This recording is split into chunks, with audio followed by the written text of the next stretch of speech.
It's Saturday, October 15th, 2022. I'm TC Kirkham, and this is the Kirkham Report.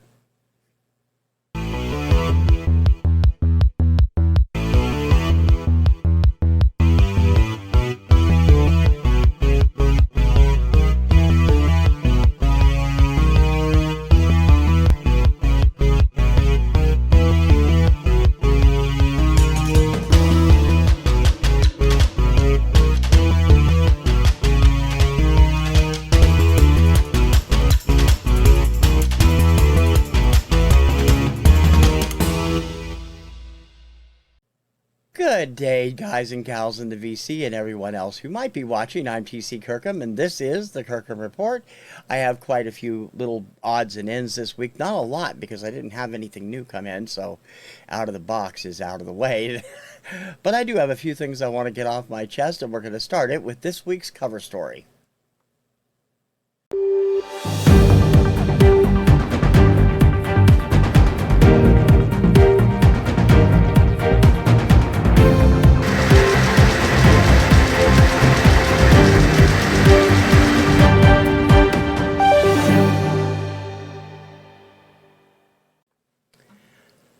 You guys know me. I've been around the VC for a little bit more than 2 years now, and I've made a lot of new friends, had a lot of people check me out from time to time, and people enjoy what I do. I'm a music lover. I love pop primarily, but I also love some rock and country and everything else. But I don't claim to be a musical expert, and I never do. I'm just an average music fan. I like a little bit of everything, and I think that's pretty much what everybody likes. There's a problem with that, though, and it's coming up in the court system. Why are average music fans like yourselves, or even people who hate music, being asked to sit on juries involving copyright issues? We have no business deciding those. For the second time in less than 2 years, singer Ed Sheeran is facing another copyright lawsuit, this one over alleged copying of another Marvin Gaye song, although not similar to what happened a few years ago. In this case, it is the person who purchased the rights to that Marvin Gaye catalog that is taking Sheeran to court. And quite honestly, the judge made a boneheaded decision in deciding it needed a jury trial. There is no way people like yourselves, like me, like anyone else who isn't up on copyright law, who don't know the nuances of copyright law, should ever be trying copyright issues in court. That belongs to copyright experts. They do exist. There are quite a few of them out there, and many of them do testify in court sessions like this.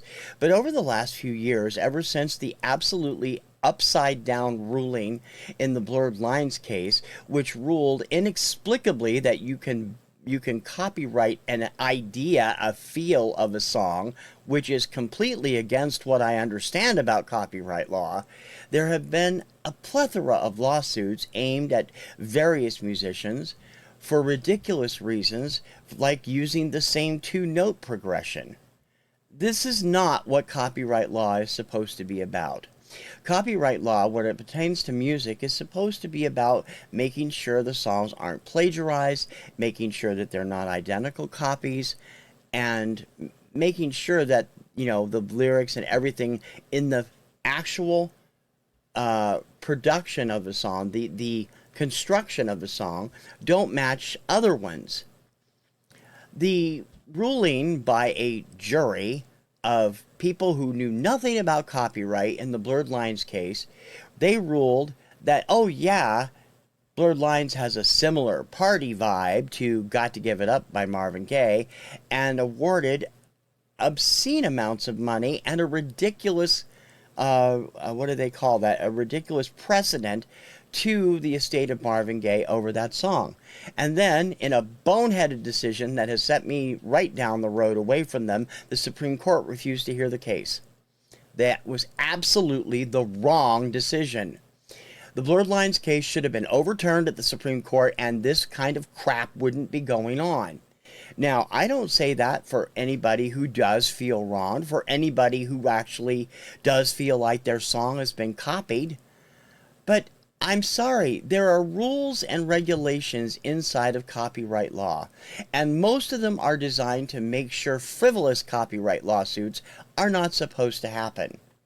We need to get back to basics, and it's high time we start pestering Congress about making a law that would require anything to do with copyright, trademark, or intellectual property to be handled only by experts in those fields. These are not fields that the average Joe American can really understand or wrap their mind around, and it is causing chaos in the entertainment industry because of that. I have had my burr up my butt for this for quite a while, and it is something that I have been thinking about for years. It just needs to stop.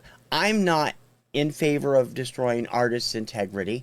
I'm not in favor of destroying someone's right to petition. They absolutely have that right, but they should have to petition it in front of experts who know the ins and outs of copyright, trademark, and IP laws and be able to sort things out properly.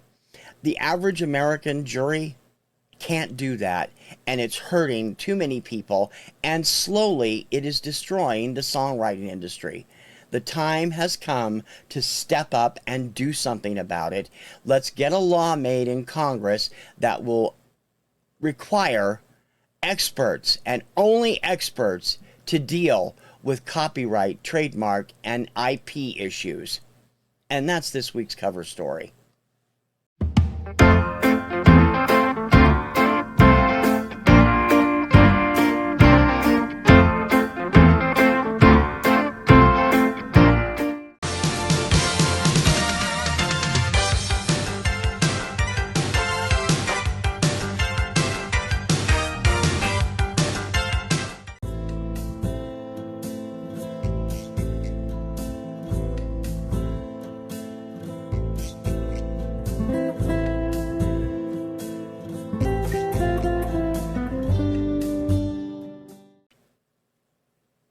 Over the past week, we've lost 3 people integral to the music and entertainment industry, and I just wanted to go over them real quick because they deserve to be recognized. DJ Art LeBeau coined the term oldies but goodies way back in the 1960s. He had been in the business since the 1940s when he first started doing DJ work while he was in the military. He became one of the most recognizable figures definitely in the Los Angeles area and for much of the western part of the United States. He had shows syndicated on channels in Arizona, Washington, Oregon, and all over the place. He was on the air until one day after he passed away on October 8th. He recorded his final show on October 7th and it aired on October 9th, one day after his passing.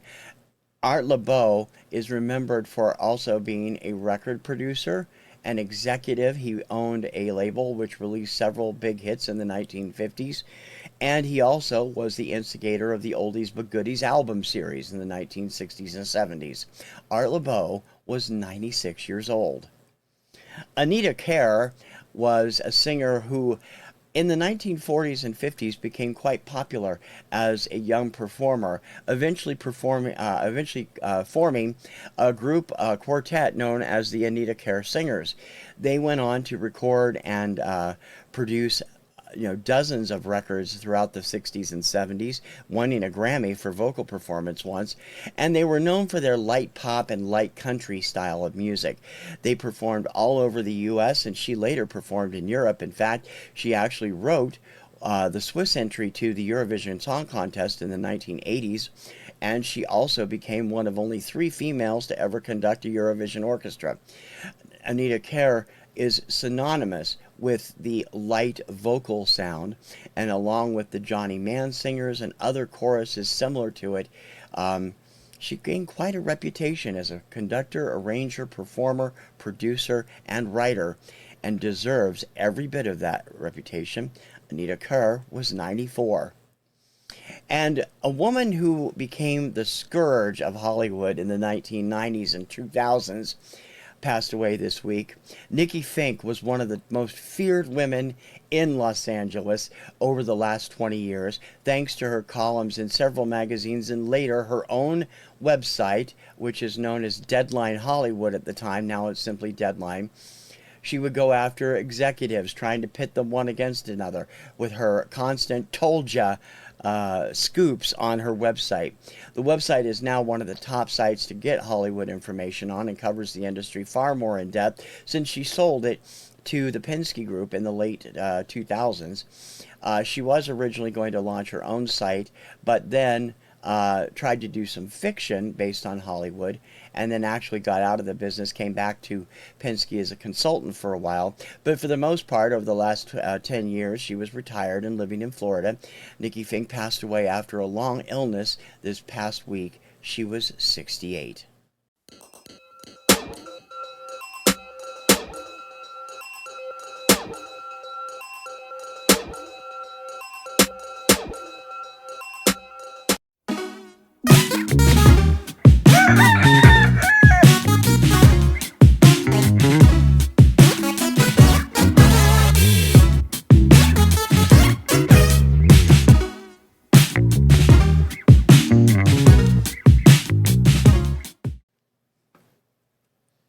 Gonna get fun with a shout out because I know I've shouted her out at least once before, but I'm gonna do it again. I want y'all to check out my friend Katie over at Vintage and Vinyl. Katie joined us on Monday night for the latest Finding Your Music Mojo. Had everybody talking about her enormous collection of 50s and early 60s doo-wop. She is an amazing person who has incredibly eclectic taste. Her most recent video on her YouTube channel spotlights her new apartment and all the decorations and all of her collections. She collects all kinds of stuff, and of course, from the name of the channel, Vintage and Vinyl, she is definitely into vintage. She collects vintage oil cans. She collects vintage tobacco tins. She collects Coca-Cola merchandise. And it all comes together in an amazing way in her apartment and in her writings on YouTube and Instagram and all over the place. Katie is just a great person, and she's a fellow vinyl community member and really deserves a look. If you haven't seen it before, you should definitely go back and check our show from this past Monday. You can find it in the Finding Your Music Mojo playlist, and you should definitely check out her site. She's got several things up about her music, as well as all the other stuff she's done in her vinyl, vintage and vinyl searches, and you should subscribe on Instagram as well. I'll have links in the show notes. Definitely check out my pal Katie at Vintage and Vinyl.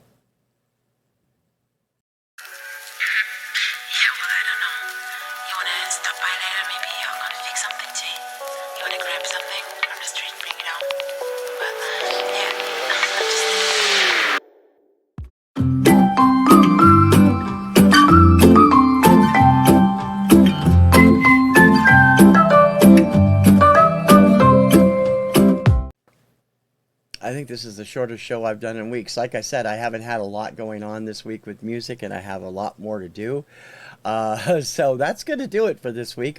Maybe, I don't know, maybe 10 minutes, if that. But it is a short but still interesting show, and I'd like to know what you're thinking about the copyright issue, and also what you thought of the careers of Art Laboe and Anita Kerr. I know most of you probably don't know Nikki Finck. I know her mainly because of my dealings with Subject Cinema. But I'd love to know what you think of those as well. We're going to be doing all kinds of interesting things in the next few weeks, though. Continue to work a little bit on Record Store Rewind. I haven't had the time to devote to it recently. I still haven't got all those up, and I need to get them done. Hopefully they will get done shortly. In any case, please check out the rest of my shows as we go through the week. Radio Retro Countdown on Sundays, Influencers on Tuesdays, Rank This on Thursdays, and this show on Saturdays, all at 4 p.m. Eastern, and my daily show, TC's Obscuria Vaults, every morning, Monday through Friday at 11 a.m. Eastern, with a new song for you. This week we have a theme week coming up. Very special theme week I think you guys will get a kick out of. I hope you'll check it out. And then next week we'll be doing all Halloween stuff. So please check that out. And there's that proverbial we again. I don't know why I always do that, but I do. It's like the way Don always pronounces Art Garfunkel's name as Garfarkle. I don't know. It's just one of those things. In any case, if you haven't subscribed yet, I hope you will. And if you have, thank you. Subscriptions mean a lot to me. And even more important is your comments. So please leave a comment on this and everything else you may watch. I'm always interested in hearing you. I know I'm behind on answering them, and I'm going to do that later today. But I have a lot going on. I do have a couple of new projects that are in the works right now, and I hope to have them debuting in November sometime. We'll see what happens. Right now, I'm about a third of the way through my reset in here, and I hopefully will be able to give you a complete room tour in the next couple of weeks. I will finally have it done. Cross my fingers. I will be picking up some new equipment in the next couple of weeks. I've been trying to work that out because I desperately need some, and I will pick that up and we'll get it running.